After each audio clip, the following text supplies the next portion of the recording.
Magandang araw mga kaibigan. Pag-usapan natin ngayon si Attorney Vic Rodriguez. Inaabangan ng marami kung tatakbo ba siyang senador sa 2025 midterm elections. So, ito, meron na siyang klarong pahayag tungkol sa kanyang pagtakbo. Pakinggan natin. Nagsalita siya sa Pandesal Forum sa Quezon City, I think, the other day. I'm not oblivious to the questions, to the request, to the plea for me to consider leading the charge and consider running for the Senate. I am considering, but I have yet to make a final decision on whether to run or not to run. While I know we're already in midstream of the filing today or so, October 4 na.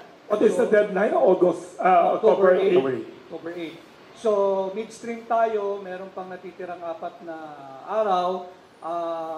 I'm still in the process of consulting well-meaning people. And mapapakinggan ko lang din yung kanilang views and thoughts and feel whether the Filipino people are already or ready to have a candidate in a campaign minus the wherewithals of a national campaign, the logistics, the funding, which incidentally I will also discussed during my last meeting with President Duterte.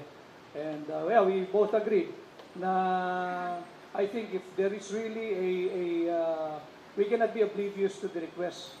But let's see, meron pa namang ilang araw na pag-isipang mabuti dahil hindi madaling desisyon, Wilson. As of this very moment, I'm still 50-50. 50-50. It's not an easy decision to make. Yes. It's not an easy decision to make. This whole thing is eating me. I've been consulting, I've been doing a process of discernment, but I tell you, it's not easy. This again, the only reason why I am considering a run for senator is because I know what is at stake in this midterm election. Even our very own democracy is at stake. But it's up to you. Kung handa na kayo sa ganung uri ng gobyerno, piliin nyo yung administrasyon.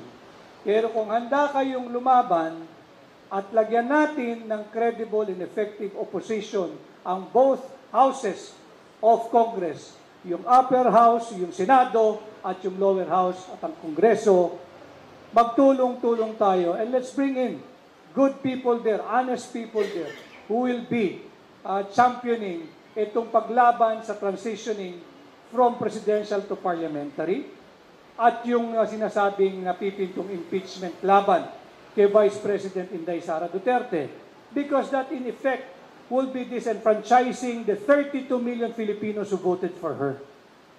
Hindi ho si Sara ang mabibiktima rito pag ito'y hinayaan natin. Si Vice President Inday lamang ang occupant ng posisyon. At ang tunay na biktima dyan ay ang 32 million Filipinos na bumoto kay Vice President Inday Sara. Huwag nating hayaan. Okay, so ipagdasal po natin. Nabigyan siya ng clear guidance. Una-una, ang Diyos, Panginoon, at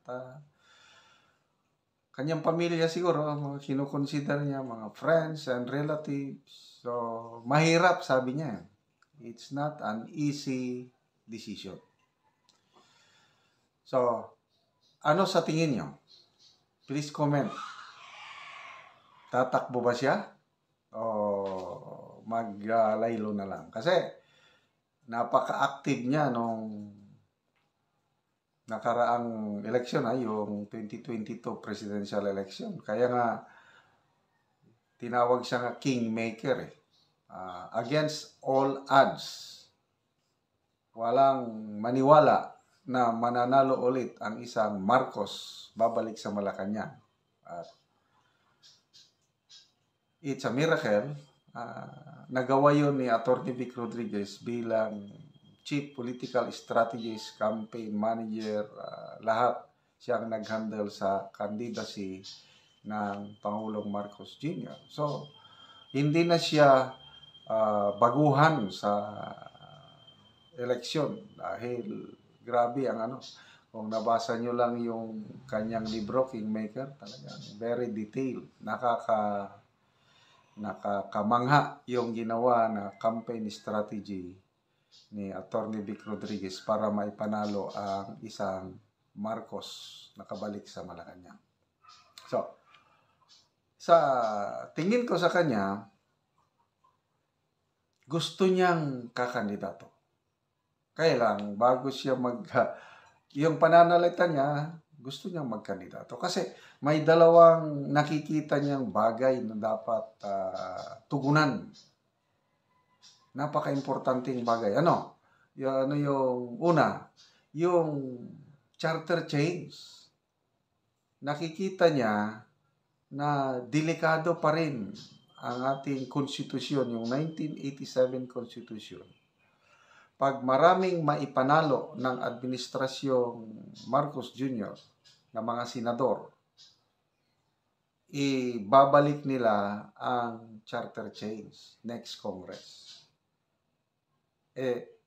Yung maisog na sinimula ni PRRD at ito si Atty. Vic, yan ang kanilang objective na defend the Constitution. Hindi dapat paguhin ang Constitution. Hindi dapat palitan ang form of government from presidential to parliamentary. So, dapat may uupo sa Senado na makakapigil sa charter change.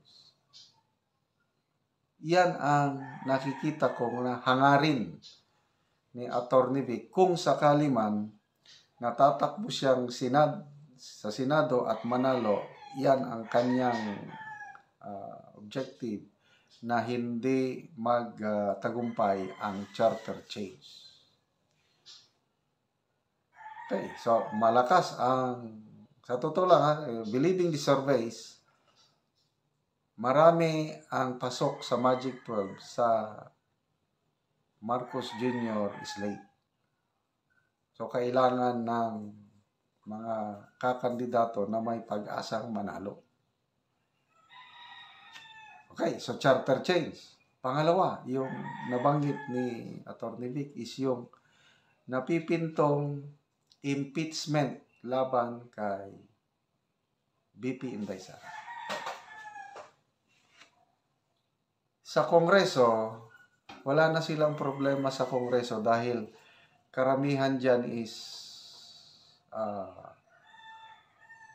hawak ng administrasyon at makakalusot ang impeachment complaint papasa sa Kongreso at ang deciding factor ang Senado. Dahil sila ang magiging hukom. So again, yan, kailangan may sapat na bilang ng mga senador sa next Congress na prevent para matigil na ma-disenfranchise ang 32 million people na bumoto kay BP Sara. Kaya sabi ni Atty. Vic, ang biktima hindi si BP Inday Sara, ang biktima yung tayo, yung bumoto. Kung kasama kang bumoto, 32 million, mabibiktima tayo pag matuloy, pag maka-gather sila ng enough senators to impeach the BP. Ano lang 16, 2/3, walang pala. 16 senators ang kailangan. So, ilan ang senador na we need 9 senators. Tama ba yun? 16 ba? 2/3 We need 9. Okay, so isa pang inaabangan dyan is si PRRD. Tatakbo ba siya? O sa Senado o hindi na? Palagay ko, kasi nabanggit na Atty. Vic na nag-meeting, kukonsultahan si PRRD at si Attorney B. Whatever decision na sa nakikita ko, kung kakandidato si PRRD, sasabayan yan ni Attorney B. Yan ang nakikita ko. So, October 5 naman ngayon, tama ba? So, we have 3 days na maghintay. Siguro, magpapay lang mga yan last day, October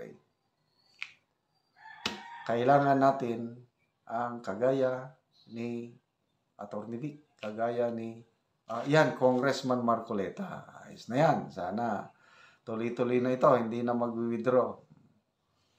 Marcoleta, Attorney B, PRRD, sino pa? I don't know, kay yung mga ibang aspirants.